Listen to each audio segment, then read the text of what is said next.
នាងអាយលើកដៃប្រណម្យហើយមានស្ដែងខ្មៅរុំព័ទ្ធនាងជុំវិញអាកាសៈពន្លឺពណ៌បាត់គឺឆាប់ចេញទៅខ្ញុំមិនស្គាល់នាងទេនាងឯងគិតថាបងបាត់ស្រឡាញ់មនុស្សមិនមនុស្សសត្វមិនសត្វដូចជានាងឯងមែនទេហ៎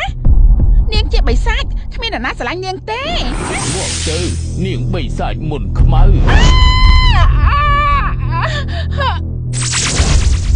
ល្អណាស់បានជាមនុស្សវិញហើយតើខ្ញុំអាចជួយអ្វីនេះបានទៅនេះពិតជាល្ងងមែនដោយសារតែឆ្មាមួយក្បាលហ៊ានលះបង់យ៉ាងនេះមានទឹកចិត្តម្លឹងមិនសមពិបាកសោះនោះនៅទីនោះណាក្មួយបត់គេសន្លប់នៅទីនោះហើយនៅឆ្ងាយខ្ញុំដើរឡើងចុកជើងហើយណែទ្រាំតិចទៅកូនម្ដាយមិនយូរទេដល់ហើយដឹងនរណាហៅមកទីមកខ្លួនឯងរអ៊ូម្នាក់ឯងមើលតែខ្មោចហើយនេះតាសាក់និយាយអីឈួតដឹងទេដឹងតែគេខ្លាចទេចាស់ហើយនិយាយអីមិនចេះគិតណាស់ហើយចុះនាងអាយតាសាក់និយាយឲ្យឯងចេះគិតខ្លួនជាស្រីនៅក្មេងគួរតែនិយាយស្ដីឲ្យចេះគិតនាងស្បៃនឹងក៏អញ្ចឹងដែរចេះបដៅកូនខ្លះទៅថាហើយមនុស្សចាស់ក៏ដើរទៅមុនបាន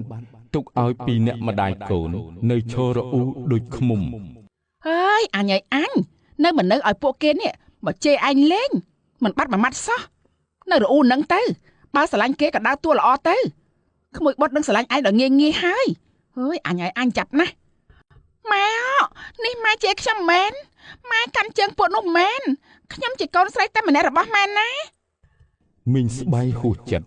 បានត្រឹមតែមិនតបឲ្យក្រវីក្បាលក៏ដើរមកមុនបានទុកឲ្យកូនស្រីល្អរអ៊ូតាមចិត្តនាងទៅចុះមានអ្នកភូមិមកអូតែខ្ញុំគួរប្រាប់ពួកគាត់បែបណាទៅ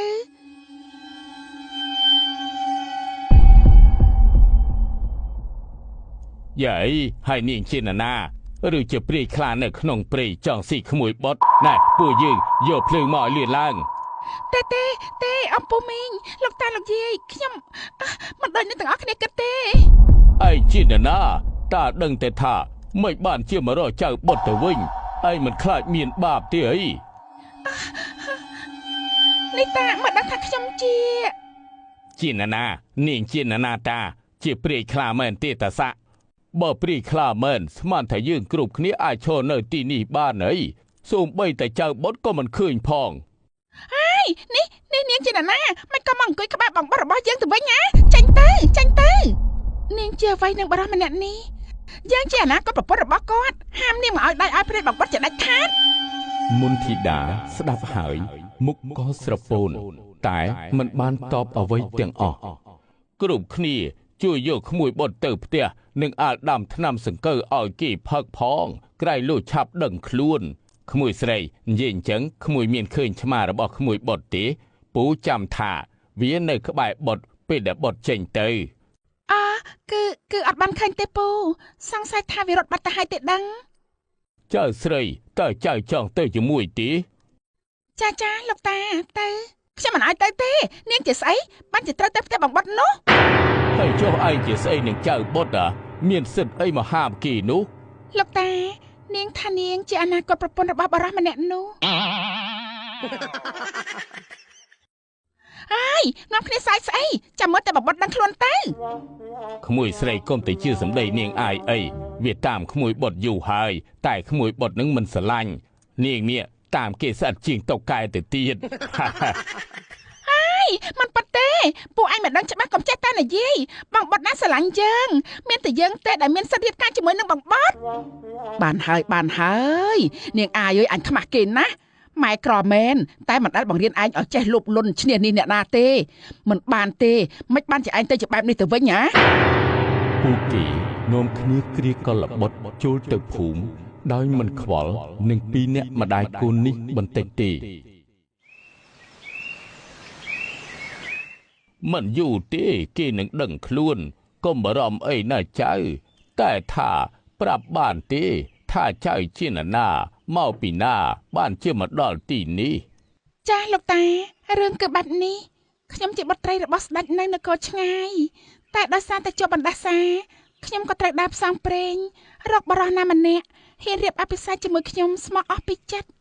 ទោះបីជាដឹងថាខ្ញុំជាសត្វឆ្មាក៏ដោយ បើគេហ៊ាននិយាយថាស្រឡាញ់ខ្ញុំពេលខ្ញុំជាឆ្មាបណ្ដាសានឹងរលាយចេញប៉ុន្តែគ្មានសង្ឃឹមទេលោកតាតាអាចជួយអ្វីឯងបានទេគឺថាតាក៏មានមន្តអាគមតិចតួចសម្រាប់ជួយមនុស្សល្អតាមិនដែលបង្ហាញទេតាទុកសម្រាប់ប្រើការពេលដែលចាំបាច់ប៉ុណ្ណោះនេះលោកតានិយាយជាការពិតទេខ្ញុំសប្បាយចិត្តណាស់លោកតាពេលមុនធីតានិងតានិយាយគ្នានាងអាយបានលួចស្ដាប់ឮទាំងអស់តាមពិតបែបនេះសោះល្អយើងនឹងធ្វើឲ្យពួកឯងទាំងពីរបានឃ្លាតពីភូមិនេះឲ្យបានឆាប់ចាំមើលទៅ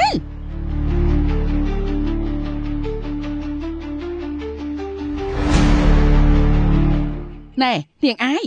នេះនាងឯងកំពុងតែគិតរឿងអាក្រក់ស្អីទៀតហើយហ៎កុំណាបើឯងនៅតែមានគំនិតអាក្រក់បើមានរឿងអីកើតឡើងណាម៉ែមិនរវល់ជាមួយឯងដាច់ខាត